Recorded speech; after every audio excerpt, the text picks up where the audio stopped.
നമസ്കാരം. സീരിയലിൻ്റെ പുതിയ റിവ്യൂയിലേക്ക് എല്ലാവർക്കും സ്വാഗതം. കഴിഞ്ഞ എപ്പിസോഡിൽ നമ്മൾ കണ്ടതുപോലെ ജഗന്നാഥൻ രാജുവിൻ്റെ വീട്ടിലെ അപകടം എന്താണെന്നൊക്കെ അന്വേഷിക്കാനായിട്ട് പോയിരിക്കണം. അതിനിടെ രാജീവൻ വിളിക്കുന്നുണ്ട് ജഗന്നാഥനെ. ഇപ്പോൾ ജഗന്നാഥൻ പറയുകയാണ്, ഞാൻ എത്താറായി, എത്തിയിട്ട് വിളിക്കാം, എല്ലാം ഞാൻ ഏറ്റ്, ഒരു കുഴപ്പവും ഉണ്ടാവില്ല, വേണ്ടതുപോലെയൊക്കെ ഞാൻ ചെയ്തോളാം എന്ന് പറയുമ്പോൾ രാജീവനും പറയുക, ഒരു നിസ്സാരക്കാരായി കരുതണ്ട, നമ്മൾ വേണ്ട പോലെ എല്ലാം ചെയ്യണം, വിജിലൻ്റ് ആയിരിക്കണം, വീട്ടിലെത്തിക്കഴിഞ്ഞാൽ കണ്ണും കാതുമൊക്കെ തുറന്നിരിക്കണം, വളരെ ഷാർപ്പായിരിക്കണം എന്നൊക്കെ കുറേ അഡ്വൈസ് കൊടുക്കുകയാണ്. അപ്പോഴെല്ലാം ഞാൻ എത്തുമെന്ന് പറഞ്ഞിട്ട് പോവുകയാണ്.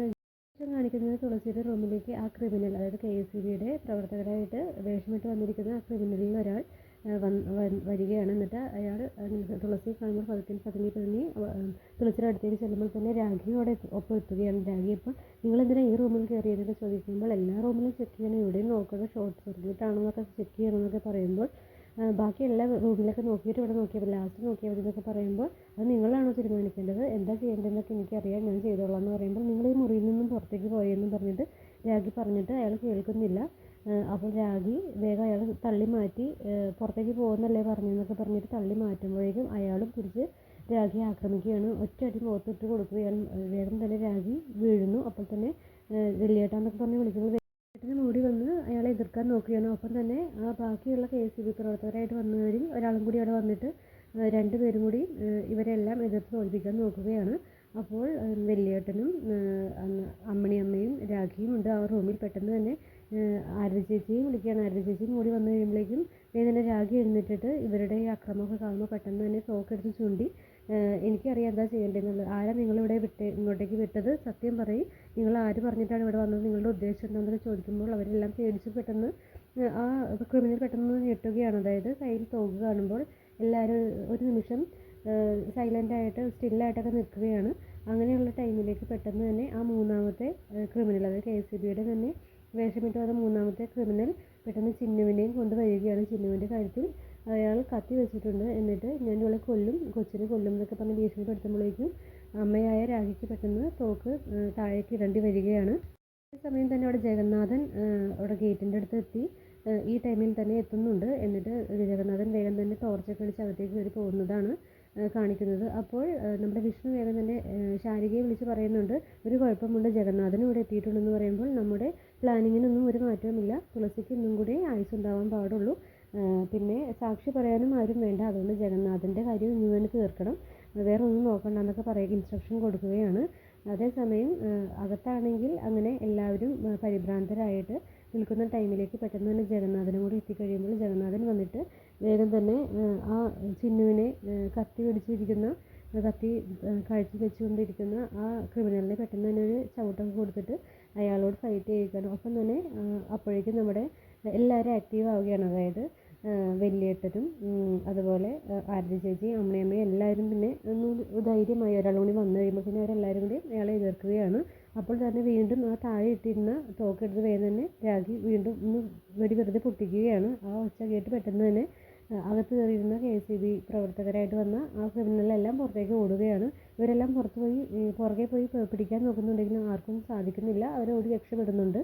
ശേഷം രാജീവൻ വീട്ടിൽ അവരെല്ലാവരും കൂടി സംസാരിക്കുകയാണ്, അതായത് ഈ ആക്രമണത്തെക്കുറിച്ച്. അപ്പോൾ നമ്മുടെ ജഗന്നാഥൻ പറയുകയാണ്, ഞാൻ രാജീവനോട് പറഞ്ഞതാണ്, എന്തെങ്കിലും ഒരു കള്ളം പറഞ്ഞ് ശാരികയുടെ അടുത്തു നിന്നും ഈ വീട്ടിലേക്ക്, അതായത് രാജീവ് വീട്ടിലേക്ക് വന്ന് ഇവിടെയുള്ളവരുടെ കാര്യങ്ങൾ അന്വേഷിക്കണം, ഇവിടെ എന്താ അപകടം വരാൻ പോകുന്നതായിട്ട് എനിക്ക് തോന്നി എന്നൊക്കെ പറയുമ്പോൾ രാജീവൻ പക്ഷെ വന്നില്ല, രാജീവന് ഭയമാണെന്നൊക്കെ പറയുമ്പോൾ എന്തിനാ അവനിങ്ങനെ ശാരികയെ ഭയപ്പെടുന്നതെന്ന് വെള്ളിയേട്ടൻ കേട്ട് ചോദിക്കുകയാണ്. അപ്പോൾ അവൻ്റെ മുൻ ഭാര്യയെ മറക്കണമെങ്കിൽ മറക്കാം, പക്ഷേ അവൻ്റെ കുട്ടികളുടെ കാര്യങ്ങൾ ഓർക്കണ്ടേ, അവരോട് ഒറ്റക്കാണ്, അവരെ ആരെ രക്ഷിക്കുമെന്നാണ് അവൻ കരുതിയെന്നൊക്കെ രാജീവേട്ടനെ കുറ്റം പറയുമ്പോൾ അവർ രാഖിക്ക് ഇഷ്ടപ്പെടുന്നില്ല. രാജീവേട്ടനെ ആരും കുറ്റപ്പെടുത്തണ്ടെന്ന് തന്നെ പറയുകയാണ് രാഖി. ഒപ്പം ആരതി ചേച്ചിയും പറയുന്നുണ്ട്, എന്തെങ്കിലും ഒരു അപകടം ഉണ്ടായാൽ 5 മിനിറ്റിനുള്ളിലൂടെ ഒരു സംഘം ആൾക്കാർ ഞാൻ വിളിച്ചാൽ വരും എന്നൊക്കെ പറഞ്ഞിട്ട് എന്തായി എന്നൊക്കെ ചോദിക്കുമ്പോൾ നമ്മുടെ ജയേട്ടനും പറയുകയാണ്, വന്നത് അക്രമികളാണ് നമുക്ക് മനസ്സിലാവേണ്ട, KSEB പ്രവർത്തകരാണെന്നാണ് ഞാൻ കരുതിയത്, ഒരു ഫോൺ കോൾ വിളിക്കാനുള്ള ടൈമെങ്കിലും കിട്ടണ്ടേ എന്നൊക്കെ പറയുകയാണ്. എന്തായാലും ജഗന്നാഥൻ വന്നതുകൊണ്ട് അങ്ങനെ ആ ഒരു വലിയ അപകടം ഒഴിവായി എന്നുള്ള രീതിയിൽ അവർ സംസാരിക്കുകയാണ്. അതിനുശേഷം കാണിക്കുന്നത് രാജീവൻ നിൽക്കുമ്പോൾ രാജീവൻ്റെ അടുത്തേക്ക് നമ്മുടെ ശാരിക വന്നിട്ട്, ഉറക്കം വരുന്നില്ല എങ്കിൽ നമുക്ക് ബാൽക്കണിയിൽ പോയി സംസാരിക്കാം എന്നൊക്കെ പറയുമ്പോൾ അതിൻ്റെ ആവശ്യമില്ല, ഞാൻ നിൻ്റെ കൂടെ വരാമെന്ന് മാത്രമേ പറഞ്ഞിട്ടുള്ളൂ എന്നൊക്കെ പറഞ്ഞ് അവരുടെ സംസാരമാണ് കാണിക്കുന്നത്. അതിനിടയിൽ ശാരികയെ വിഷ്ണു വിളിക്കുകയാണ്. എന്നിട്ട് പറയുന്നു, നമ്മൾ വിചാരിച്ച പോലെ ഒന്നും നടന്നില്ല, എല്ലാം കുളമായി. അതായത് ഇങ്ങനെ കാര്യങ്ങൾ സംഭവിച്ചു എന്ന് പറയുമ്പോൾ നമ്മളുടെ ശാരിക്ക് നല്ല രീതിയിൽ ദേഷ്യം വരികയാണ്. നിന്നെയൊക്കെ എന്തിന് കൊള്ളാം, നിന്നെയൊക്കെ ഞാൻ എന്തിനാ തീറ്റി പറ്റുന്നതെന്നൊക്കെ പറഞ്ഞ് നല്ല രീതിയിൽ ദേഷ്യപ്പെടുകയാണ്. ഒരു ചാൻസ് തരാൻ വിഷ്ണുവും ആവശ്യപ്പെടുകയാണ്. അതിനുശേഷം കാണിക്കുന്നത് ജഗന്നാഥൻ രാജീവിനെ വിളിക്കുന്നതാണ്. രാജീവിനോട് നടന്ന കാര്യങ്ങളെല്ലാം പറയുന്നു. നമ്മളിനി ഇങ്ങനെ നോക്കിയിരുന്നിട്ട് കാര്യമില്ല, ഇവർക്കിവിടെ അപകടം തന്നെയാണ്, കറക്റ്റ് ടൈമിൽ ഞാൻ വന്നതുകൊണ്ട് മാത്രമാണ് രക്ഷപ്പെട്ടത്, ഇനി എന്താണെന്ന് വെച്ചാൽ നമ്മൾ നല്ല രീതിയിൽ ആലോചിച്ച് എല്ലാം ചെയ്യേണ്ടതാണെന്നൊക്കെ പറയുമ്പോൾ എന്തായാലും രാഖിക്കൊന്ന് ഫോൺ കൊടുക്കാൻ വേണ്ടി രാഖിയോട് സംസാരിക്കുകയാണ്. രാജീവേട്ട, എനിക്ക് മക്കൾക്കൊരു കുഴപ്പമില്ല, പേടിക്കണ്ടെന്നൊക്കെ പറയുകയാണ്. അപ്പോൾ രാജീവനും പറയുകയാണ്, ഞാൻ നിനക്കും മക്കൾക്കും വേണ്ടിയാണ് ഇതെല്ലാം സഹിച്ച് ഇവിടെ വന്ന് നിൽക്കുന്നത്, എന്നിട്ടും രക്ഷയില്ലെങ്കിൽ പിന്നെ എന്താ വേണ്ടതെന്ന് എനിക്കറിയാം, ഞാൻ DYSP പോയി കാണട്ടെ എന്ന് പറയുകയാണ്. എന്നിട്ട് സാറ് പറയുന്നത് പോലെ കേൾക്കാൻ, അത് നമുക്ക് പറ്റുന്ന കാര്യമല്ല പറയുന്നതെങ്കിൽ നിയമം ഞാൻ കയ്യിലെടുക്കുന്നതിനെ തീർത്ത് പറയുകയാണ്. അതിനുശേഷം രാഖിയുടെ അടുത്ത് ആരതി ചേച്ചിയും വലിയേട്ടനും വന്ന് സംസാരിക്കുമ്പോൾ നിനക്കും മക്കൾക്കും വേണ്ടി ഞാൻ ആ ശത്രുവിനെ, അതായത് ശാരിയെ ഇല്ലാതാക്കാൻ വരെ ഞാൻ റെഡിയാണെന്ന് വലിയേട്ടൻ പറയുമ്പോൾ, അപ്പോൾ എനിക്കും മക്കൾക്കും വേണ്ടി അങ്ങനെ ചെയ്താൽ അത് ശരിയാവില്ലെന്ന് രാഖി പറയുമ്പോൾ ആരതി ചേച്ചിയും പറയുകയാണ്. പിന്നെ ഗീതയെടുത്തിയുടെ മക്കളുടെ കാര്യം എന്താകും? കാലം മുഴുവൻ രാഖിയെ ഗീതയെടുത്തി കുറ്റം പറയില്ലേ, അതിന് വേണ്ട, എന്തായാലും DYSP പോയി രാജീവേട്ടൻ കാണുന്നുണ്ട്, ചെയ്യുമെന്ന് പറയുകയാണ്. അതിന് ശേഷം കാണിക്കുന്നത് DYSPയെ വിളിക്കുന്ന ശാരികയാണ്. എന്നിട്ട് നമ്മുടെ പ്ലാനിങ് എല്ലാം കുളമായി, വിഷ്ണുവിന് ഒരു കഴിവുമില്ല, ഞാൻ അവനെ പറഞ്ഞു വിടാൻ പോവുകയാണെന്നൊക്കെ പരാതി പറഞ്ഞുകൊണ്ടിരിക്കുന്ന ശാരികയും കാണിച്ചിട്ടാണ് എപ്പിസോഡ്